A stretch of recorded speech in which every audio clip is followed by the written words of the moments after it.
The Outback Bowl will take place on New Year's Day at noon on ESPN2. What a season for Northwestern. How about Coach Fitzgerald and those Cats? Tied for second in the Big Ten West, their 12th bowl appearance, taking on Tennessee, tied for second in the SEC East, 51st bowl appearance, tied for second most in the SEC. Northwestern, Robert, I mean, you talk about one of the feel-good stories. 13th overall, good stuff, I think, for that school. It's great. I love Pat Fitzgerald is one of my favorite coaches in all of coaching. He's taken over that program with what happened with the death of the previous coach, taken over at such a young age, but to see the way that he's molded these men, and you know he's not getting the best talent, but he's getting the most out of those guys.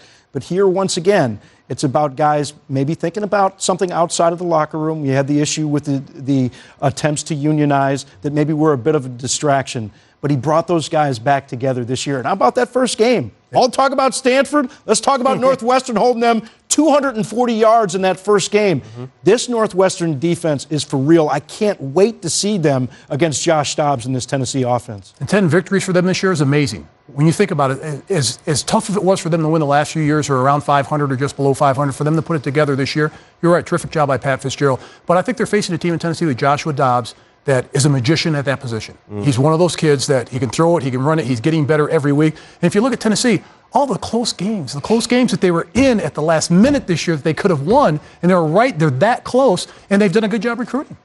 I agree. I do think that probably the protest last year at Northwestern, you either get in trouble or you pull closer, and Pat did a tremendous job of pulling those guys back together.